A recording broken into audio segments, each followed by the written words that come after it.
বিসমিল্লাহির রহমানির রহিম।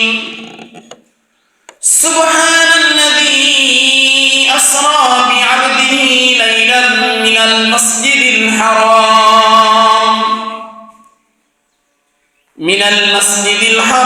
ইলাল মাসজিদিল আকসা।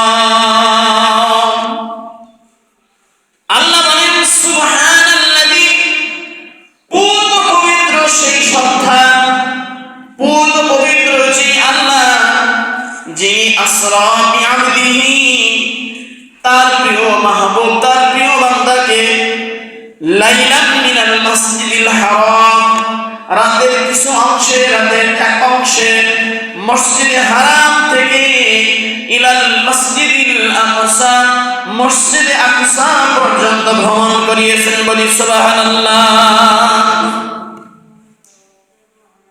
আল্লাহ তাআলা হাবিবকে রাতের কিছু অংশে, সারা রাত নয়, রাতের শুরু থেকে শেষ পর্যন্ত নয়, আল্লাহ বলছেন লাইলান মিনাল মাসজিদিল হারাম, রাতের এক অংশে মসজিদে হারাম থেকে, বাইতুল্লাহ থেকে, খানায়ে কাবা থেকে আল্লাহ তাআলা মসজিদুল আকসা, বাইতুল মুকাদ্দাস পর্যন্ত ভ্রমণ করিয়েছেন।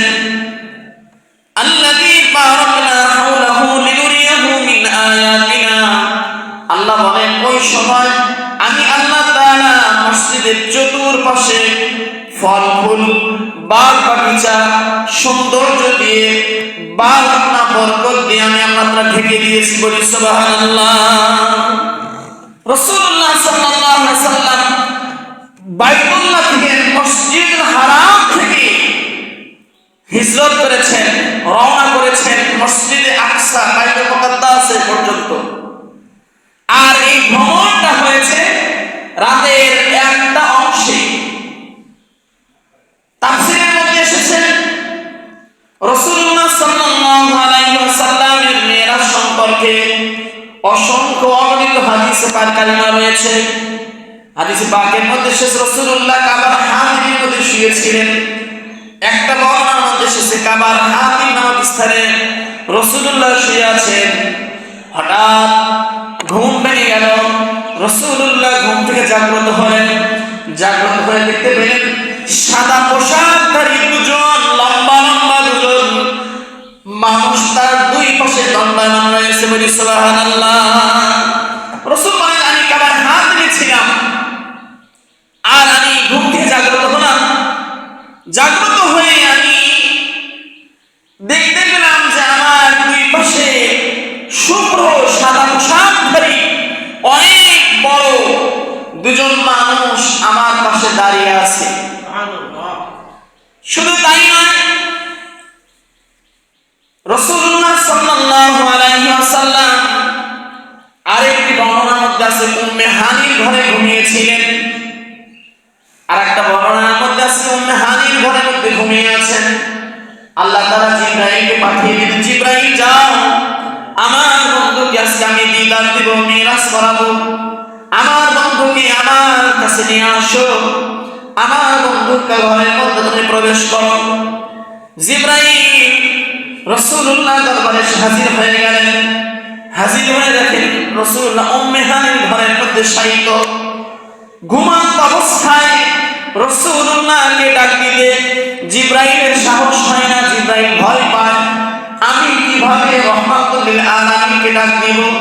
জিবরাইল ভয় পাচ্ছে। জিবরাইলের ভয় হয় যে ঘুমন্ত নবীকে কিভাবে ডাক দিব। দেখেন আদম, জিবরাইল এসে রাসূলকে ডাক দেয় না, দরজার সামনে দাঁড়িয়ে আছেন। আর চিন্তা করছেন কিভাবে রাসূলকে ডাক দেওয়া যায়। আল্লাহ তাআলা পাঠিয়েছেন রাসূলকে ঘুম থেকে জাগ্রত করে আল্লাহ দিদার দিলেন, সাক্ষাৎ দিলেন, আল্লাহর কাছে পৌঁছানো। কিন্তু রাসূল তো ঘুমিয়ে আছেন। জিবরাইল আলাইহিস সালাম রাসূলকে সরাসরি ডাক দেয় না, শরীরের মধ্যে স্পর্শ করে না, মাথায় স্পর্শ করে না। নবীকে ডাক দেওয়ার জন্য জিবরাইল রাসূলের মাথায় হাত মোবারক লাগায় না, শরীর মোবারকের মধ্যে হাত লাগায় না। রাসূলুল্লাহ পা মুবারকের পায়ের তালুতে জিবরাইলের জিহ্বা দিয়ে রাসূলকে স্পর্শ করেছে, বলি সুবহানাল্লাহ। জিবরাইলের জিহ্বা দিয়ে রাসূলের তালুতে পায়ের তালুতে স্পর্শ করেছে, আর রাসূলের ঘুম ভেঙে গেছে, বলি সুবহানাল্লাহ। রাসূল বলেন, আমার যখন ঘুম ভেঙে গেল, আমাকে জিবরাইল আমার গলদেশ থেকে, গলা থেকে শুরু করে নাভির নিচ পর্যন্ত আমার বক্ষটা ছিঁড়ে ফেলল, সার্জারি করে দিল, হাড় বের করে নিল, আমার বুকটা ছিঁড়ে আমার বুকের মধ্যে থেকে কলব নামক বস্তু বের করলো। আর এই বস্তুটাই কলবটা স্বর্ণের তৈরি, স্বর্ণ দ্বারা তৈরি একটা পাত্রের মধ্যে রেখে দিল। জমজম কুমের পানি দেয়া, জমজম কুমের পানি দ্বারা আমার কলবকে ধৌত করে যেখানে ছিল সেখানেই আবার লাগিয়ে দিল, বলি সুবহানাল্লাহ। রাসূল বলেন, শুধু তাই নয়, এই পাত্রের মধ্যে ঈমান ছিল, হিকমত ছিল। ঈমান এবং হিকমত দ্বারা পরিপূর্ণ করে আমি রাসূলের কলবটা যেখানে ছিল সেখানেই লাগিয়ে দিল, সেলাই করে দিল।